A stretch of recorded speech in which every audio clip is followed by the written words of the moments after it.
What's up, media team? This is Timothy, and I want to show you guys how to get started with Logic Pro and OBS. Logic Pro and OBS are what we use for our broadcast setup. OBS is what gives us our video feed and sends to YouTube, and then we use Logic Pro to set up our audio. So we've got OBS loaded up over here, loads up very fast. With Logic Pro, it takes an additional few seconds to load it up. When you load it up the first time after you close it out, it's always looking for audio files that have been recorded in the past. So just skip all when that pops up. And then as soon as everything's loaded, then it will pop up Logic Pro over here on the left side.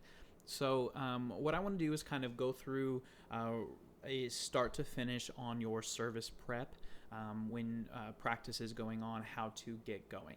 All right, so we loaded up the two applications. The first thing is I want to give you a quick rundown of what you have here in Logic. So if we're really going to ignore most of this stuff up here at the top. This is only relevant if you were recording individual channels for playback later, or if you were doing like a live recording or something like that. So for the most part, you aren't going to deal with anything really up here. We're going to stay down in this window, in this area. So we have MC1 and we have wireless mic. So there's a big difference between these two. What you'll notice is the input is the same. They're both input 5. So this is actually the same microphone. This is the wireless mic. The reason why there's two channels though is MC1 is, I have that ready for just the speaker. So someone who is not singing or leading worship. You'll notice there's not as many effects and it's not bussing out any additional sends. The wireless mic, on the other hand, is best suited for a singer or worship leader. They'll have additional effects, and then they'll have different sends. So you want to make sure that you are using these properly. So if someone is about to get up and they're about to just talk, then what you want to do is make sure wireless mic is muted, and then MC mic is not muted. And then they hand that off to a worship leader, what we're going to do really fast is we're going to mute MC1 and unmute wireless mic. And then say worship is complete, and they're right as they're about to pass the mic to pastor or whoever is going to be doing the announcement, what you will do is mute wireless mic and unmute MC1. Okay, so that's how you kind of go between the two. So starting here with wireless mic and going down to number 6, which is purple, these are your vocals. Right now they're muted, so I'm actually going to unmute them. You can just simply tap on that button or hold your finger down on one and drag, and that will make it go a little faster. So really, okay, so these are all your vocals, and then going from wireless 2 to double number 6, these are duplicate tracks. And they're panned differently, and they're kind of designed to give you a more full sound. And make it to where you have to do less mixing to get a good quality mix. So when service goes, where you'll spend most of your, when service is going or practice is going, where you'll spend most of your time is just kind of adjusting these levels right here. And you won't ever have to really make big adjustments. They're just quick, small little changes to make sure you're blended. Most of the time, the overall volume is going to stay pretty much the same. Here on your doubles, that'll be the same case there too. Most of them are already where they need to be. You want them to be less than where you have the primary vocals. So just kind of keep these guys a little lower, and go accordingly. You'll notice periodically throughout here, you'll see tracks that have a purple color. Those are group tracks. So in other words, as an example, all of these vocals feed into this one vocal track, okay, this vocal bus. So you have a volume fader that will control all of these guys. I recommend you just kind of leave it alone. Just do your mix here, and then just leave this as is. Leave the groups where they are if you can. If you want to make those adjustments, just make sure you know kind of where you're at and what exactly you're doing for those changes and adjustments. So you'll notice I have one crowd, but I have a crowd group. What's the point of that? Well, the idea is that you'll have more than one crowd mic. So if you guys add a second, third, fourth, which is what I would recommend you do when you move back into the sanctuary, or when you are in the sanctuary, have 3 to 4 crowd mics. You can have them here and all feed into this one single crowd group. Okay. Here's where your instruments begin. We have keys. These two here, they're panned left, right. We have acoustic guitar and electric guitar. The keys you won't change very much. They're at a good level as a whole. Acoustic guitar and electric guitar, you're going to change these according to what your guitarist, in our case it's David, what he is playing for the night, and you will probably end up making some pretty massive adjustments accordingly. Bass, you have one channel here that you can use to turn him up and down, and then these green ones here are your drums.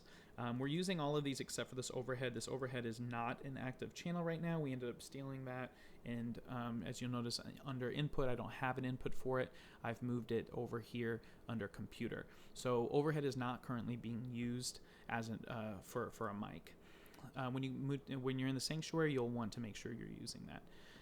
So we have our drum channels right here. Again, for most of these instruments, like these drums, you'll kind of just leave them as is. I really wouldn't mess with them very much. Just if you need to make some changes. Snare, you might need to make some changes. You just be careful when you're making these adjustments. All right, so drums. Here are your 2 drum groups, and I have 2 different drum groups simply because I have these kind of split up. Certain ones are going to this one, and then other drum tracks are going to bus number 5. So, for example, snare, tom, floor tom are going to bus number 5. Okay. Then we have the computer channel. So this channel here is one that you only will need to use as a backup. So this is computer channel, it says 17 and 18, but it's actually input 16. We could probably go ahead and, we're going to keep that for now. All right, so, but this is your backup channel, and I'll explain that here in just a minute. The rest of these purples are your effects. Here are some groups for your band and for your vocal, kind of with some final compression and limiting. So you just leave these alone. I wouldn't mess with them. Anything from here down, you probably would just, all of these, you'll probably just leave them all alone. I wouldn't really make any adjustments here. If you need to turn down the effects as a whole, you can. If you need to turn down your snare reverb, your vocal reverb, your slap delay, your vocal delay, a delay number 3, I'm not sure what's run into this one, but you can turn them down, these effects down, if you want to. All right, so this channel, this master burn, if you wanted to record a left-right stereo of everything, the whole service, and you wanted to record that channel, then this is what that's for. You could turn up your volume, see where your levels are, hit record enable, and then hit record right here at the top, and then you will be recording a stereo left-right of the whole service. Okay. So that's kind of a brief, that's a rundown of Logic, and that's really what you will be messing with. Primarily, it's your vocals. Primarily, it's these guys right here, and then if you need to, you can adjust your doubles, and then right here is your band if you need to make adjustments on your band. Okay, let me go over why we have a backup channel for the computer. So as of right now, if we come over here to OBS, you'll see PP7 Dante. So we are actually sending audio from the media computer to this computer through Ethernet, through the network. So it's just transferring through a network cable. and it's really, really awesome. If for any reason you are not getting audio from the media computer into this channel, step number one is to restart both computers. If that does, and then pull them back up and try the audio again from the media computer here. If that still doesn't work, then you can come over here to Logic and you can use this channel. Okay, you just unmute it, and then you can put the volume where you need to. So this is a good backup channel for you to use. All right, so let's jump over here into OBS. OBS, we have one main scene. If you had additional cameras, you can hit plus and you can add, make some new scenes. Here in our sources, we've got three sources here. We've got X32 backup, which is actually this audio channel. We have Pro Presenter, which is a network feed, and what it does is that captures the that's an output. It uses technology called Siphon. It is an output from the media computer all the way over here, so that's how we get the lyrics on the screen. And then we have PP7 Dante, which is this audio mixer here. Okay. You'll notice we have one more audio input, or one more audio channel that's called Live. Let's explain these. Live is this guy. It's Logic Pro. So as a whole, you will leave, this is where all this audio is, how this is getting into our live stream through this live channel. Okay, so that's the main feed. PP7 Dante is, again, the computer feed, and X32 is a backup channel. So this is muted, and you'll always leave it muted unless you needed it. So when you would need it is if Logic Pro was not working, you restarted, you just could not get this program to work, you couldn't get audio, you were running into all of the problems. Then what you do, you come to X32, you unmute it, and then using the app on our front of house sound iPad, you can then do a live stream mix and use this as your backup channel. The downside to this backup channel is that the preamp on it, this feeds into the camera, and so the preamp on the camera is actually not working properly. There's it's kind of messed up. So you get a little bit of a buzz, and you're not going to get all the good quality that you're going to get when using Logic. Okay, so X32 is your backup, PP7 is your media computer, Live is your Logic Pro. Okay, so one more thing. At the beginning of the service, how the process would work is during practice, you come here and you make your mix primarily with your vocals, okay? And then you'll make your adjustments with your band during the practice. Then the media computer, when they are ready, they are going to send the video announcements and the welcome video over to OBS. When that is going, you go here to PP7, make sure you have audio. As long as you have audio, you can go ahead and start streaming your service, okay? But what you want to make sure you do is you want to make sure this live, you either mute it or you turn it all the way down, one or the other, whichever you prefer. And what that's going to do is that's going to ensure that on the live stream, when there's nothing else going on, the only audio being transferred is the media computer. They're not hearing people in the background of the church kind of talking and mingling and all of that kind of stuff. So you either mute here or you turn it down, one or the other. And then when service is about to start, you either turn it up or you unmute it, whichever ties into what you did previously. You never have to mute PP7 Dante. Never, okay? X32, you keep muted unless you have to use that. All right, so that is a breakdown of Logic and OBS.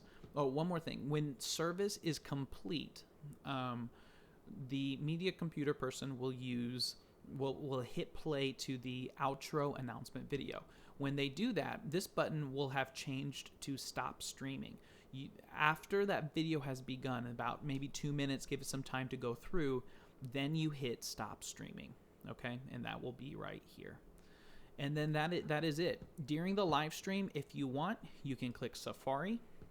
You can go to YouTube Live Dashboard here in your favorites. And this is going to take you to a place where you can get all the information for your stream. Okay, you can, right here will be the live stream. You will see down here how many people are watching and kind of some analytics. You'll see the chat happening right here, and you can respond to the chat. You can rename our stream. You can put a new description in the stream. And yeah, it's pretty easy, pretty self-explanatory, but you have that up here at YouTube Live Dashboard. Okay. One more thing, if you click Stream Health, if you're having issues with the stream, click Stream Health, and here it will tell you what problems it is recognizing that you're having. Either it's low internet speed or YouTube issues or whatever it is, it will tell you right here under Stream Health. All right, guys, that's a overview. That's how to get started. So just to recap, open up Logic, open up OBS, do your mix. Make sure you've got audio for live in PP7. Before and after, or before service starts, make sure you're muting and unmuting this live channel, and then start streaming. At the very end of service, when the media team has the outro going, after about a minute or two, hit stop streaming, and you're done. All right, guys, thank you so much. Hope you have a wonderful day. I miss y'all, and love you guys.